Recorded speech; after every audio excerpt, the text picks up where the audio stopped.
এবার মুসলিমদের তৃতীয় পবিত্র স্থান আল আকসা মসজিদ ভেঙে সেখানে ইহুদি মন্দির স্থাপনের পরিকল্পনা করা হচ্ছে।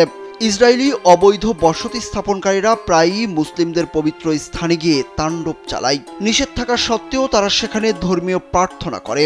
এতে তাদের সরাসরি সহায়তা করে ইসরায়েলের নিরাপত্তা বাহিনীর সদস্যরা। এসব বসতি স্থাপনকারী ফিলিস্তিনিদের ব্যক্তিগত ভূমিতে জোরপূর্বক বাস করে। তারা ইসরায়েলি সরকার থেকে সব ধরনের সুরক্ষা পায়।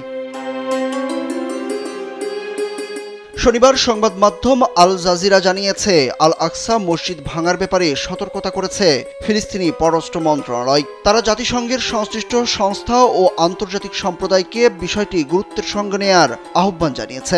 স্যান্ডেলিনা সো, রূপচর্চায় আভিজাত্য। তারা বলছে, আল আকসা মসজিদ ভাঙার পরিকল্পনাকে তারা দখলকৃত জেরুজালেমে ইসলামিক এবং খ্রিস্টানদের পবিত্র স্থানে পদ্ধতিগত উস্কানি হিসাবে বিবেচনা করবে। মূলত পবিত্র আল আকসা মসজিদ ভেঙে সেখানে ইহুদি মন্দির স্থাপনের পরিকল্পনা করছে ইসরায়েলের অবৈধ বসতি স্থাপনকারীরা।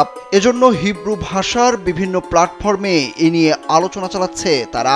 এর প্রেক্ষিতে সতর্কতা জারি করেছে ফিলিস্তিনের পররাষ্ট্র ও প্রবাসী মন্ত্রণালয়। জেরুজালেম স্ট্যাটাসকো অনুযায়ী আল আকসা প্রাঙ্গণে অমুসলিমরা প্রার্থনা করতে পারবে না। তবে সাম্প্রতিক সময়ে সেখানে ইহুদিরা যাওয়া শুরু করেছে। এখন তারা মসজিদ ভেঙে সেখানে থার্ড টেম্পল নির্মাণের পরিকল্পনা করছে।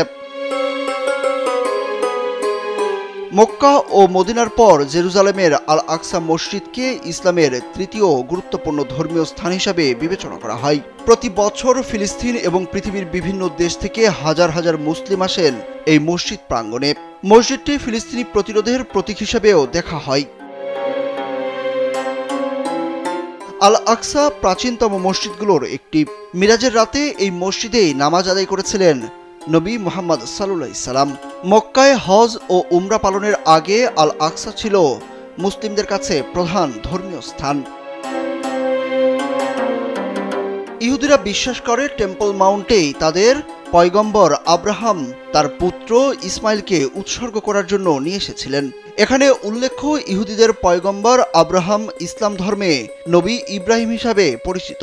ইহুদিরা বিশ্বাস করে এখানেই ছিল ইহুদিদের প্রথম ও দ্বিতীয় পবিত্র উপাসনালয়। তারা মনে করে ৩০০০ বছর আগে রাজা সুলাইমান সেখানে প্রথম উপাসনালয় নির্মাণ করেছিল, যেটি ধ্বংস করেছিল ব্যাবিলিয়নরা। আর দ্বিতীয় উপাসনালয়টি ৭০ খ্রিস্টাব্দে রোমান বাহিনী ধ্বংস করে দেয়। এখানে একটি খ্রিস্টান ব্যাসিলিকাও ছিল, যা একই সাথে ধ্বংস হয়। সেই উপাসনালয়ের শুধুমাত্র পশ্চিম দিকের দেয়ালটি এখানে টিকে আছে এবং এটি ইহুদিদের প্রার্থনার স্থান। ইহুদিদের মতে আল আকসায় ফাউন্ডেশন স্টোন বা বিশ্বের ভিত্তিপাথর এর অবস্থান, যেখানে থেকে বিশ্বের সৃষ্টি শুরু হয়েছিল বলে তারা বিশ্বাস করে।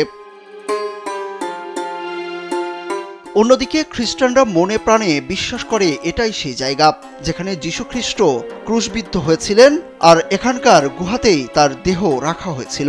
ইসরায়েল ১৯৬৭ সালে জেরুজালেম ও পশ্চিম তীর দখল করে নেবার আগে এটি নিয়ন্ত্রণ করত জর্ডান। এখন পূর্ব জেরুজালেম ইসরায়েল অধিকৃত হলেও আল আকসা বা টেম্পল মাউন্ট এলাকাটি নিয়ন্ত্রণ বা পরিচালনা করে জর্ডান ফিলিস্তিনের একটি ওয়াকফ প্রতিষ্ঠান। সুরজ আহমেদ, কালবেলা।